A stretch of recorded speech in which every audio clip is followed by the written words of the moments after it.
സംസ്ഥാന സർക്കാരും കനിഞ്ഞില്ല. തിരുവിൽ പൊരുതുന്ന ആശമാർക്ക് ഐക്യദാർഢ്യം പ്രഖ്യാപിച്ച് തന്റെ 1 മാസത്തെ ഓണറേറിയം തുക നൽകിക്കൊണ്ട് മരട് നഗരസഭ ചെയർമാൻ ശ്രീ ആന്റണി ആശാമ്പറമ്പിൽ തിരുവനന്തപുരത്തെ സമരവേദിയിൽ വെച്ച് സമരസമിതി നേതാവ് എസ് മിനി ചെയർമാനിൽ നിന്നും തുക കൈപ്പറ്റി രസീത് നൽകി. കൂടാതെ സമരം തീരുന്നതുവരെ തന്റെ ഓണറേറിയം പൂർണ്ണമായും ആശാപ്രവർത്തകർക്ക് നൽകുമെന്നും മരട് നഗരസഭ ചെയർമാൻ ശ്രീ ആന്റണി ആശാമ്പറമ്പിൽ സമരവേദിയിൽ വെച്ച് പ്രഖ്യാപിച്ചു. കഴിഞ്ഞ ദിവസം മരട് നഗരസഭ അവതരിപ്പിച്ച ബഡ്ജറ്റിൽ 2000 രൂപ വീതം ആശാപ്രവർത്തകർക്ക് അധിക തുക നൽകുവാൻ തീരുമാനമെടുത്തിരുന്നു. എന്നാൽ സാങ്കേതികത്വം പറഞ്ഞ് സർക്കാരും മന്ത്രി അടക്കമുള്ളവർ തടസ്സം നിന്നതിനെ തുടർന്നാണ് മരട് നഗരസഭ ചെയർമാൻ ഏകപക്ഷീയമായി ഈ തീരുമാനത്തിലേക്ക് എത്തിയത്. മരട് നഗരസഭയുടെ വിദ്യാഭ്യാസ കായിക standing committee chairman Shri Binoy വിശ്വവും സന്നിധരായിരുന്നു.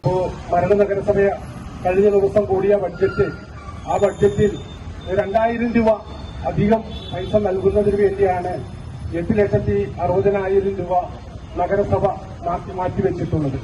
അപ്പോൾ നമുക്കത് നിങ്ങൾക്കൊരു സഹായമാകും എന്നെല്ലാം ചിന്തിച്ചിരിക്കുമ്പോഴാണ് ഇന്നലെ എല്ലാം ടിവിയിലൂടെ നമുക്ക് കാണാൻ സാധിച്ചത്. ബഹുമാനപ്പെട്ട ഞങ്ങളുടെ മന്ത്രി, തദ്ദേശ വകുപ്പ് മന്ത്രി പറയുന്നത് ഇവിടെ ഈ പറയുന്ന പൈസകളൊന്നും ഈ ആശാപ്രവർത്തകന്മാർക്ക് കൊടുക്കാൻ പറ്റാത്ത നിയമക്കുരുക്ക് ഉണ്ട് എന്നാണ് പറയുന്നത്. 1 മാസം മുനിസിപ്പൽ ചെയർമാൻ എന്ന നിലയിൽ എനിക്ക് കിട്ടിയിട്ടുള്ള ഈ പറയുന്ന 15,000 രൂപ ഞാൻ ഈ പറയുന്ന സമിതിക്ക് കൈമാറിക്കൊണ്ട് ഞങ്ങളെപ്പോലുള്ള ആയിരക്കണക്കിന് ആളുകൾ നിങ്ങളോടൊപ്പം ഉണ്ട്. ഇനിയും ഈ പറയുന്നത് പോലെ സമരം നീണ്ടുപോയാൽ വരുന്ന മാസങ്ങളുടെ എനിക്ക് കിട്ടുന്ന ഓണറേറിയോ ഞാൻ ഇതുപോലെ നൽകാൻ തയ്യാറാണ് എന്ന് നിങ്ങളുടെ മുമ്പിൽ അറിയിച്ചുകൊണ്ട് എന്നെപ്പോലെ ഇനിയും 360ഓളം വരുന്ന UDFന്റെ നിരവധി ഈ പറയുന്ന ചെയർമാൻമാരും പ്രസിഡന്റുമാരും നമ്മുടെ കേരളത്തിലുണ്ട്.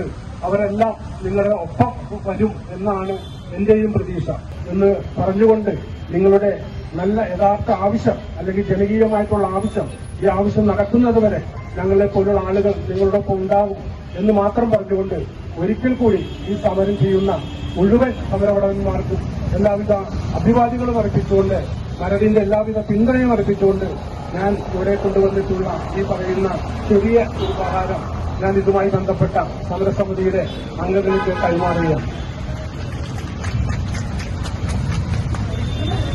വളരെ നന്ദി.